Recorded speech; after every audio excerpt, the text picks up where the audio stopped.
Si te gusta la música y frecuentemente vas a conciertos y todo tipo de presentaciones en vivo de solistas y agrupaciones musicales, entonces muchas veces te has sorprendido porque la música suena muy parecido a lo que los artistas han plasmado en sus grabaciones.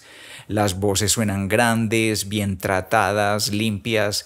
Quienes cantan en escena parecen personas profesionalmente expertas con una afinación perfecta y las interpretaciones de los instrumentos lucen impecables. Y las voces de los coros suenan también con unas armonías perfectas. Si tienes conocimientos musicales o esa habilidad de observación y te sigues fijando más en detalle hacia lo que sucede en el escenario, quizás te das cuenta de que en lo que escuchas del concierto identificas, por ejemplo, un violín en la parte instrumental, pero en el escenario no hay ningún violín. Identificas auditivamente un loop de batería electrónica, pero en el escenario se ve solamente una batería acústica.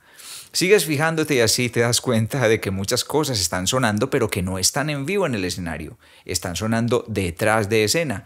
Ese es el uso de las pistas de acompañamiento. Si deseas saber el punto de engaño o cómo puedes usar honestamente esta estrategia, mantén tu curiosidad que te voy a contar lo que hay detrás de esta práctica. Te hablaré de los 4 niveles de uso que a veces pueden resultar un poco polémicas si no se es transparente con la información que se da al público de parte del artista. Entonces sigue conmigo que lo voy a describir a continuación.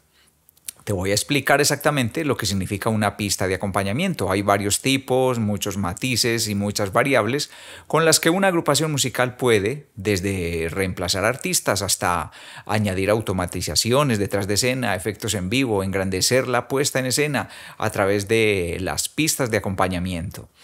Vamos a mirar el primero de los casos, que es instrumentos grabados y voces grabadas. Nada sucede en vivo. Este es el primer caso, el más extremo de todos dentro del uso de pistas de acompañamiento.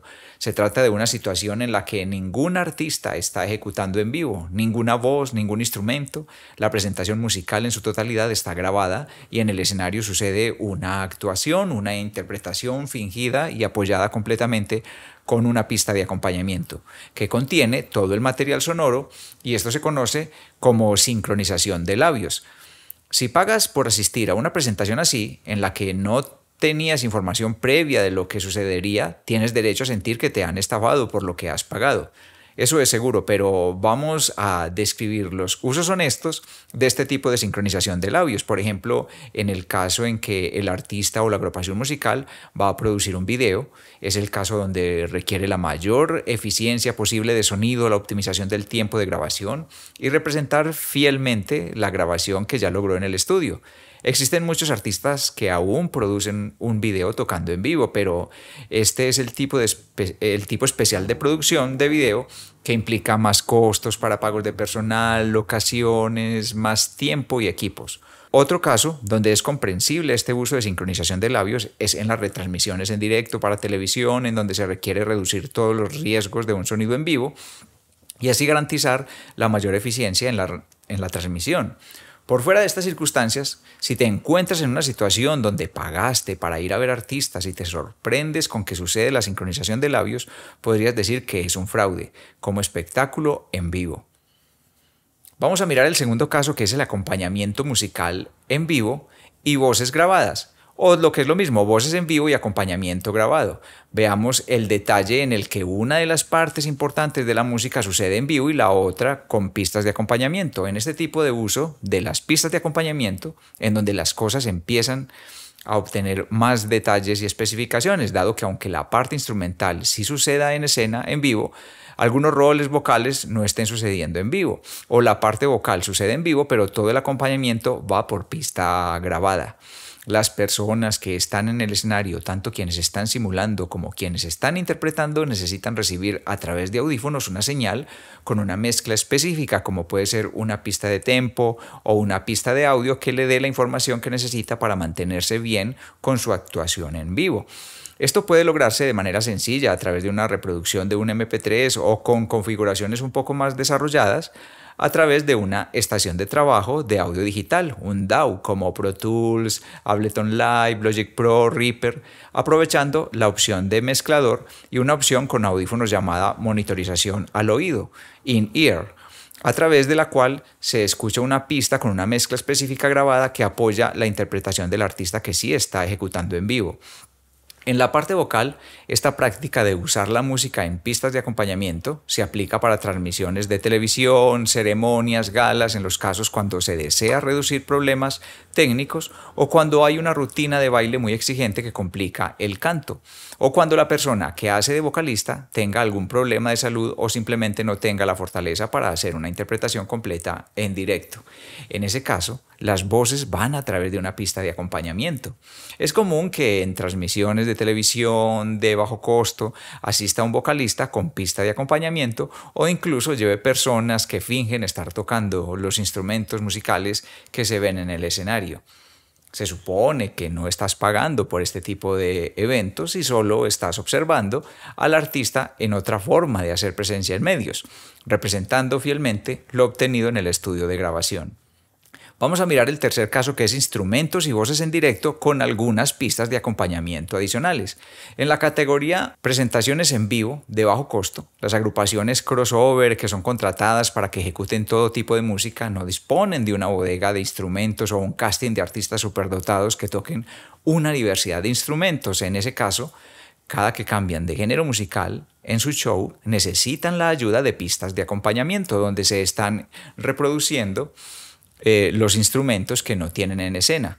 En ese caso, antes de opinar que es una especie de engaño, revisa si es un evento gratuito o de bajo costo y que por eso se justifica el motivo de por qué la presentación está sucediendo con una versión reducida de artistas que necesitan completarse con pistas de acompañamiento, para agrandar de esa manera la cantidad de instrumentos que ves en el escenario. Pero en la categoría de grandes espectáculos o artistas que interpretan su propia música, suceden varios detalles que te describo a continuación. Este caso, donde todos los que están en escena sí están interpretando música, pero hay pistas adicionales, es el caso más común para la mayoría de las agrupaciones que hacen interpretaciones en directo.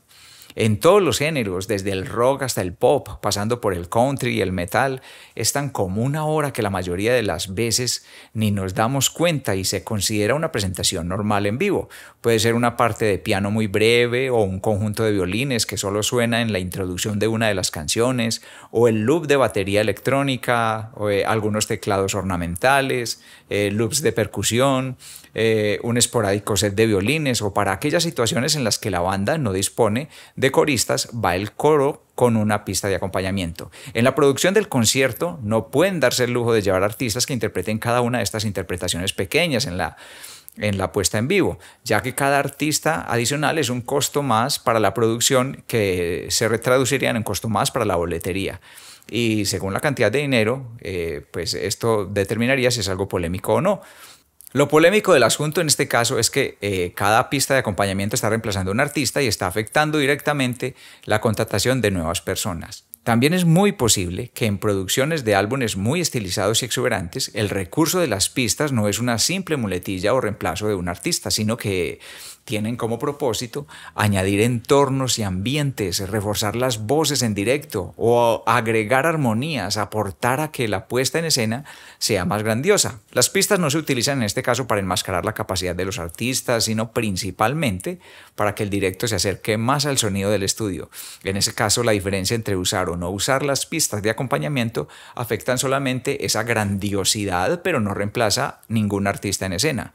¿Cuál es el punto medio? ¿Cuál es el punto de equilibrio cuando se está usando el recurso de pistas de acompañamiento para los artistas que están en vivo? La manera correcta que te evita caer en el abuso sería esa receta general tan útil para tantas cosas de la vida, ese punto medio de uso parecido al que le agregas a un filtro de una fotografía que publicas en las redes sociales, esa ayuda artificial que se agrega apenas a un nivel que no sea tan evidente, ese punto en el que casi ni se nota. De esa manera podrías lucir real y de manera auténtica tanto en el estudio como en eventos en vivo, ya sea cuando lo haces con ayudas de procesos de computadora o cuando lo haces en un desconectado en vivo. Banda y voces en vivo, sin pistas de acompañamiento. Este es el caso donde todo lo que escuchas es efectivamente todo lo que está sucediendo, justo en ese momento en la escena. Esta fue la forma tradicional de hacerlo durante toda la historia de la interpretación musical, pero este tipo de presentaciones 100% en vivo se están convirtiendo cada vez más en la excepción. Aún sin el uso de pistas de acompañamiento, las interpretaciones en vivo acostumbran incluir una pista de tempo, una pista de clic que indica a percusionistas el tempo estable durante toda la interpretación.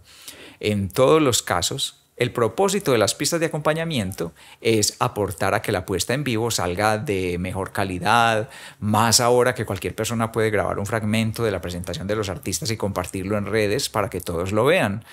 En la actualidad hay sobreproducción de música. Hay lanzamientos constantes de parte de los artistas y en tu computadora es muy fácil agregar más canales MIDI y agregar numerosos efectos electrónicos directamente en tu sesión. El DAW, ya sea Pro Tools, Ableton Live, Logic Pro, GarageBand o Reaper, pueden permitirte añadir capas ilimitadas de guitarras, pianos y cualquier otra cosa. Esa facilidad de no tener que pagar horas de grabación, que incluso puedes hacerlo en una sesión en casa, así que cualquier tipo de sonoridades es fácilmente agregada a tu proyecto de audio. Si una agrupación o proyecto musical desea tener presentaciones en directo, muy naturales, muy despojadas de todo tipo de retoques, entonces se requiere que también sus procesos de grabación dispongan de menos artificios, obviamente. Esto está muy ligado a los géneros musicales, incluso algunos géneros nacieron desde los estudios de grabación con procesos de mezcla y capas que no pueden representarse en vivo. Esperar presentaciones naturales a un 100% es casi imposible de concebir, ya que hay una especie de competencia entre productores discográficos y productores de espectáculos donde cada quien quiere lucir vigente, cada quien quiere lucir a la vanguardia y cada quien quiere llevar la delantera luciendo desde este punto de vista del espectáculo más profesionales al agregar rimbombancia y eficiencia, incluso el uso de pistas MIDI que se pueden agregar para programar amplificaciones de efectos en vivo, sincronización de luces, video y otros acontecimientos en tiempo real. Espero te haya gustado esta información. Mi nombre es Luis Carlos Moreno. Esto es Aula Musical.